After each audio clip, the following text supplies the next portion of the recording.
Hello friends, कैसे हैं आप सब। मेरे चैनल एजुकेशन प्लैनेट में आप सबका स्वागत है। तो चलिए शुरू करते हैं। हमने अपनी लास्ट वीडियो में शब्दों के प्रकार करे थे, जिसमें हमने उत्पत्ति और स्रोत के आधार पर वर्णन किया था, जिसमें हमारे तत्सम, तद्भव, देश, विदेश और संकर शब्द का वर्गीकरण किया था और उनके बारे में हमने अब चर्चा की थी। आज हम पढ़ेंगे शब्दों का वर्गीकरण अर्थ के आधार पर। ठीक है, तो सबसे पहले हम ये चर्चा करेंगे कि जो शब्द है वो हमारे कैसे बनते हैं। शब्द हमारे बनते हैं वर्णों को जोड़कर। ठीक है, तो जब हम वर्णों का मेल करते हैं तो हमारे शब्द बनते हैं। तो देखिए, ये हम सब जानते हैं कि जो हमारे वर्ण होते हैं उसके सार्थक समूह को शब्द कहते हैं। लेकिन कई बार क्या होता है, जब हम बातचीत करते हैं तो कई बार हम ऐसे शब्दों का प्रयोग करते हैं जिनका कोई अर्थ नहीं होता। ठीक है, और जिनके अर्थ शब्दकोश में ढूंढ नहीं सकते क्योंकि उनका कोई अर्थ ही नहीं होता। ठीक है, तो उस आधार पर हम क्या कह सकते हैं कि अर्थ के आधार पर शब्द को हम सार्थक और निरर्थक में बांटते हैं। ठीक है, सार्थक शब्द कौन से होते हैं हमारे, जिनका अपना एक अर्थ होता है। ठीक है, जिसे हम बदल नहीं सकते। और वहीं निरर्थक शब्द कौन से होते हैं, जिनका अपना कोई अर्थ नहीं होता, लेकिन फिर भी कई बार हम बातचीत करते समय ऐसे शब्दों का प्रयोग करते हैं। ठीक है, देखिए, जैसे मैं आपके सामने कुछ एक उदाहरण देती हूँ कि पड़ोस में चोरी हुई और पुलिस ने रिपोर्ट लिखी। उसके बाद पुलिस ने कुछ लोगों से पूछताछ करी। तो जैसे पूछताछ, ठीक है, ये एक शब्द है। इसमें क्या है, देखिए, जो ये पूछ है इसका मतलब हमें समझ में आ रहा है कि पूछना, किसी से प्रश्न पूछना। ठीक है, लेकिन जो ये ताज है इसका तो कोई अर्थ नहीं होता, लेकिन इसका प्रयोग फिर भी किया गया है ना। तो ये हमारा हो गया सार्थक और ये हो गया हमारा निरर्थक। ठीक है, तो अब आशा करती हूँ आपको इस समझ में ज़रूर आया होगा कि सार्थक और निरर्थक शब्द क्या होते हैं। ये भी कई बार प्रश्न पत्र में पूछ लिए जाते हैं कि सार्थक शब्द कौन से होते हैं या फिर निरर्थक शब्द कौन से होते हैं। तो आप बहुत ही आसानी से बता सकते हो कि सार्थक शब्द वे होते हैं जिनका अपना एक विशेष अर्थ होता है और निरर्थक शब्द वे होते हैं जिनका अपना कोई अर्थ नहीं होता, लेकिन कई बार बातचीत करते समय हमारे मुख से ऐसे शब्द निकल जाते हैं। ठीक है, तो सार्थक के आधार पर अब हम शब्दों का वर्गीकरण करेंगे। ठीक है, तो सार्थक के आधार पर हम 4 भागों में शब्दों का वर्गीकरण करते हैं। ठीक है, सबसे पहले हम बात करेंगे एकार्थी शब्द। एकार्थी शब्द कौन से होते हैं, आप सब जानते ही होंगे, जिनका एक अर्थ निकलता है, जैसा कि शब्द से ही पता चल रहा है, एकार्थी शब्द। ठीक है, तो ऐसे शब्द जिनका केवल एक ही अर्थ होता है वह हमारे एकार्थी शब्द होते हैं।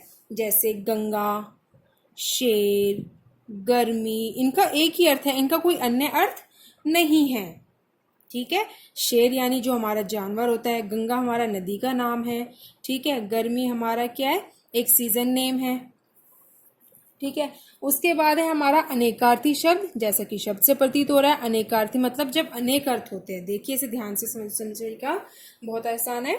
जब एक से अधिक अर्थ निकलते हैं लेकिन भिन्न भिन्न अर्थों में, अर्थात जब एक शब्द का एक से अधिक अर्थ निकले लेकिन उन सारे शब्दों के अर्थ भी अलग अलग होते हैं। जैसे उदाहरण देखिए, आपको बहुत अच्छे से समझ में आएगा। जैसे एक उदाहरण है हार। ठीक है, मैंने आपको क्या बोला है कि एक शब्द के एक से अधिक अर्थ निकलते हैं। यहाँ 2 अर्थ निकल रहे हैं, लेकिन देखना दोनों का अर्थ भी अलग अलग होगा। हार, एक हार होता है हमारी माला, फूलों की माला। ठीक है, और एक हार होता है पराजय, यानी कि किसी चुनौती को हार जाना। ठीक है, उसके बाद है नव। एक अर्थ है, एक शब्द है। ठीक है, अब इस एक शब्द के 2 अर्थ दे रखे, लेकिन दोनों शब्दों का जो अर्थ है वो अलग अलग है। नव एक अर्थ क्या बताया हुआ है, नया, न्यू। ठीक है, नया। उसके बाद 9 यानी कि संख्या की बात की जा रही है, तो दोनों शब्दों का अर्थ क्या हुआ, अलग अलग हुआ। और ये दोनों अर्थ किसके लिए प्रयुक्त किए जा रहे हैं, नव के लिए प्रयुक्त किए जा रहे हैं। तो हुए ये अनेकार्थी। एकार्थी जिनका केवल एक ही अर्थ निकलता है। अनेकार्थी जब एक शब्द के एक से अधिक अर्थ निकलते हैं लेकिन उन शब्दों के अर्थ भी अलग अलग होते हैं, अर्थात जब एक से अधिक अर्थ भिन्न भिन्न अर्थों में निकलते हो। ठीक है, इतना क्लियर हुआ। चलो इसका तीसरे भेद की चर्चा करते हैं। देखिए बच्चों, हमारा अगला भेद क्या है, पर्यायवाची। ठीक है, तो हमारे जो शब्दकोश है, तो हमारे हिंदी भाषा में अनेक शब्द ऐसे मिलते हैं बच्चों जो समान अर्थ देते हैं। ठीक है, अर्थात जो एक दूसरे से मिलता जुलता अर्थ प्रदान करते हैं। तो ऐसे शब्दों को क्या बोलते हैं हम, पर्यायवाची या फिर समानार्थी शब्द। ठीक है, देखिए, जब एक शब्द का अर्थ दो, एक या इससे अधिक शब्द अर्थ निकलते हैं तो उन शब्दों के अर्थ भी एक दूसरे से मिलते हैं, या फिर यह कह सकते हैं कि वे जितने भी शब्द निकलते हैं उन शब्दों का अर्थ एक ही होता है। जैसे उदाहरण के तौर पर देखिए, घर। घर को हम और क्या क्या बोलते हैं, भवन भी बोलते हैं, सदन भी बोलते हैं, गृह भी बोलते हैं, निवास, आवास। इन सब का अर्थ क्या किससे लेते हैं हम, घर से। तो घर को हम क्या क्या बोलते हैं, देखिए, है ना, भवन, सदन, गृह, निवास, आवास। तो मैंने आपसे यही तो बोला है कि एक से अधिक समान या मिलते जुलते अर्थ निकलते हो तो वह हमारे पर्यायवाची कहलाते हैं। दूसरा उदाहरण देखिए, आकाश। आकाश को हम क्या क्या बोलते हैं, नभ, आसमान, गगन। तो इन सब का अर्थ क्या निकलता है, आकाश तो निकलता है। ठीक है, तो देखिए पर्यायवाची शब्द कौन से हो गए, जब एक शब्द के जो अर्थ है वो कहीं सारे होते हैं लेकिन उन सब का अर्थ भी क्या होता है, केवल एक से ही होता है। ठीक है, अनेकार्थी में क्या होता था कि उसमें भी तो एक शब्द के कई सारे अर्थ निकलते थे लेकिन उन सब का अर्थ भी अलग अलग होता था। लेकिन पर्यायवाची में क्या है कि एक से अधिक, तो पर्यायवाची क्या हो गया कि जब एक शब्द के कई सारे अर्थ निकलते हैं लेकिन उन सारे शब्दों के भी जो अर्थ होते हैं वो समान होते हैं, उनके जो अर्थ होते हैं वो अलग अलग नहीं होते। चौथा है हमारा विलोम शब्द। विलोम शब्द जैसे आप सब जानती होंगे, विलोम शब्द क्या होते हैं कि वह एक दूसरे से बिल्कुल विपरीत अर्थ प्रकट करते हैं। एक दूसरे के विपरीत अर्थ का बोध कराने वाले शब्दों को विलोम शब्द कहते हैं। ठीक है, जैसे जय, पराजय। ठीक है, यानी कि जीत जाना, हार जाना, पाप, पुण्य, सच, झूठ, यश, अपयश, काला, गोरा, ऊंचा, नीचा, छोटा, बड़ा। ठीक है, तो ये हो गए हमारे विलोम शब्द जो एक दूसरे के अर्थ जो निकलते हैं बिल्कुल विपरीत निकलते हैं, उल्टे निकलते हैं। ठीक है, अब हमने इसके शब्दों को जो वर्गीकरण किया है वो अर्थ के आधार पर 4 किया है। ठीक है, एकार्थी, अनेकार्थी, पर्यायवाची और विलोम शब्द।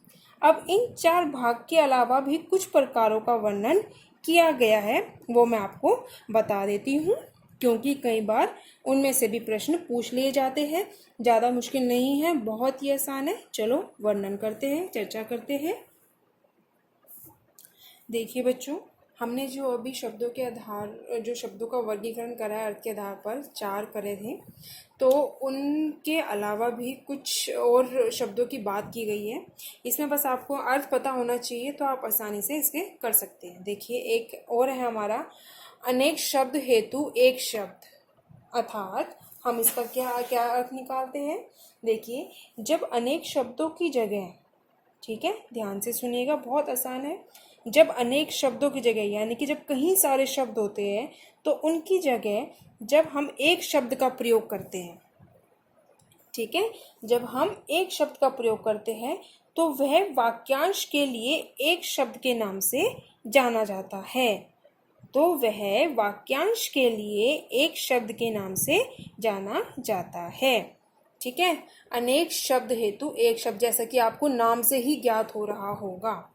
ठीक है, जो जैसे कि मैं आपके सामने एक उदाहरण रख रही हूँ, जो अपने ऊपर निर्भर होता है उसे क्या बोलते हैं? आत्मनिर्भर।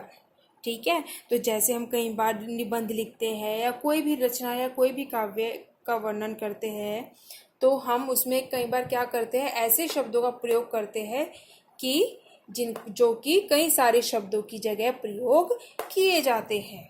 ठीक है, जैसे हम कुछ भी कोई भी रचना कर रहे हैं, तो अगर हम उसमें लिखें कि वह व्यक्ति अपने ऊपर आत्मनिर्भर रहता है, तो इतना लंबा लिखने से अच्छा है कि हम क्या लिख देते हैं कि वह व्यक्ति तो आत्मनिर्भर है। ठीक है, तो क्या होता है कि कई सारे शब्दों को हटाकर जब हम एक नया और सार्थक शब्द बना देते हैं, ठीक है, तो वह हमारा क्या हो जाता है? अनेक शब्दों के लिए एक शब्द। जिसकी कल्पना ना की जाए, तो उसका क्या हम क्या लिख सकते हैं? अकल्पनीय, कि वह दृश्य तो अकल्पनीय था, जिसके बारे में हम कल्पना भी नहीं कर सकते थे। ठीक है, तो ये हो गया हमारा अनेक शब्द हेतु एक शब्द। उसके बाद नेक्स्ट क्या है हमारा? श्रुति सम भिन्नार्थक। देखिए, हम इसका अर्थ, जो इसका हमने शब्द लिखे हुए हैं, हम इसी से इसका अर्थ निकाल लेंगे। श्रुति मतलब सुनना, सम मतलब समान यानी कि मिलता जुलता। ठीक है, भिन्न मतलब बिल्कुल अलग, और अर्थ मतलब किसी भी शब्द का अर्थ। ठीक है, यानी कि जो सुनने में तो समान लगता है लेकिन उसका अर्थ अलग होता है। यहीं से आपको समझ में आ गया होगा कि वर्तनी, वर्तनी का मतलब होता है स्पेलिंग। ठीक है, कि वर्तनी में तो अंतर होता है, लेकिन अंतर होते हुए भी सुनने में क्या लगता है? वो एक जैसा लगता है, लेकिन उसका अर्थ बिल्कुल अलग होता है। क्लियर है? यही मैंने आपको बताया है, शब्द को पढ़ने से ही ज्ञात हो रहा है। श्रुति सम यानी कि सुनने में समान लगता है, भिन्न अर्थक और इसका जो अर्थ होता है वो अलग होता है। चलिए इसके उदाहरण देख लेते हैं। अन्य और अन्न। ठीक है, देखो इसकी जो स्पेलिंग है, जो इसकी वर्तनी है, दोनों में अंतर है। ठीक है, उसके बाद इसको जब हम पढ़ेंगे, इसको प्रोनाउंस करेंगे, इसका उच्चारण करेंगे अन्य, अन्ना। ठीक है, लेकिन सुनने में एक जैसा सा लग रहा है। ठीक है, जिसका उच्चारण हो रहा है वो एक ही जगह से हो रहा है, तो सुनने में एक जैसा लगता है, लेकिन उसका अर्थ अलग है। अन्य मतलब दूसरा, दूसरा व्यक्ति, अन्य व्यक्ति। ठीक है, अन्न, अन्न हमारा अनाज, खाना जो हम खाते हैं। ठीक है, उसके बाद हम दूसरा उदाहरण लेते हैं, अवधि। अवधि हमारा क्या है? समय के लिए प्रयोग हो रहा है। और अवधि, अवधि क्या है? हमारी भाषा है। आप जानते ही होंगे अवधि हमारी भाषा है। ठीक है, तो देखिए इसकी जो वर्तनी है उसमें भी अंतर है। ठीक है, और जो उसका अर्थ है उसमें भी अंतर है, लेकिन सुनने में समान लग रहा है। ठीक है, तो ये हो गया हमारा श्रुति सम भिन्नार्थक, यानी ऐसे शब्द जिनकी वर्तनी में अंतर होते हैं और सुनने में एक जैसे लगते हैं, लेकिन उनका अर्थ अलग होता है। इसमें कोई आपको मुश्किल नहीं होगी, और आपको किसी भी हिंदी की जो व्याकरण की बुक है उसमें आपको मिल जाएंगे, तो आप उसमें से लेकर इसका अभ्यास कर सकते हैं और आपको बहुत अच्छे से समझ में आ जाएंगे। ठीक है, चलो आगे करते हैं हम इसमें। तो चलिए बच्चों, अब हम आगे देखते हैं द्विरुक्त शब्द। द्विरुक्त शब्द क्या होते हैं? जब हम एक ही शब्द को जोड़े की तरह प्रयोग करते हैं। ठीक है, जब हम एक ही शब्द को जोड़े की तरह प्रयोग करते हैं, जैसे देखो उदाहरण देख लो, एक एक, कि एक एक करके सभी पंक्ति में खड़े हो जाइए। ठीक है, एक ही शब्द है ना, लेकिन उसको मैंने क्या कर दिया? जोड़े के रूप में प्रयोग कर दिया। कभी कभी, कभी कभी वर्षा हो जाती है, एक ही शब्द है लेकिन उसको मैंने जोड़े की तरह प्रयोग किया है। ठीक है, उसके बाद है छोटे छोटे। वहाँ छोटे छोटे बच्चे खेल रहे थे। तो देखो जैसे एक, कभी, छोटे, ये एक ही तो शब्द है, लेकिन मैंने क्या किया है? उसको जोड़े की तरह प्रयोग कर दिया। तो वे हमारे कौन से शब्द होंगे? द्विरुक्त शब्द। ठीक है, उसके बाद नेक्स्ट है हमारा युग्म शब्द। ठीक है, युग्म शब्द कौन से होंगे? देखिए ये बिल्कुल इसका उल्टा है। जैसे इसमें एक ही शब्द को जोड़े की तरह प्रयोग किया है, इसमें क्या करेंगे, हम दो अलग अलग शब्द लेंगे और उसको जोड़े की तरह प्रयोग करेंगे। जैसे नापतोल, आसपास, इधर उधर, छोटा बड़ा, ये सब हमारे क्या है, जोड़े ही तो है। लेकिन जोड़े के रूप में मैंने क्या करा, दो अलग अलग शब्दों को ले लिया। ठीक है, जो ये मैंने आपको पॉइंट्स बताए हैं ये हर कोई आपको नहीं बताएगा। ठीक है, और ये बहुत इम्पोर्टेंट भी है। ठीक है, कई बार प्रश्न पत्र में पूछ लिए जाते हैं। जैसे आसपास आपको दे देंगे और इसमें आपसे पूछ लिया जाएगा कि ये कौन से शब्द हैं। ठीक है, तो इस तरह से आपको ये समझ में आ चुका होगा, बहुत आसान है। द्विरूप जिसमें एक ही शब्द को जोड़े की तरह प्रयोग किया जाता है। युग्म शब्द जब दो शब्दों को जोड़े की तरह प्रयोग में, दो अलग अलग शब्दों को जोड़े की तरह प्रयोग में किया जाता है।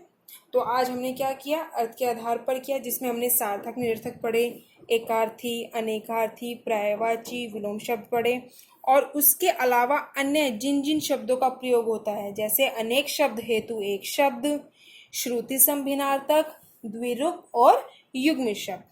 आशा करती हूँ कि आपको ये वीडियो ज़रूर पसंद आई होगी, और अगर आपको पसंद आई है तो इसको लाइक करें, शेयर करें और सब्सक्राइब करना बिल्कुल मत भूलें, ताकि मेरी आगे आने वाली वीडियो आपको टाइम से मिल सके।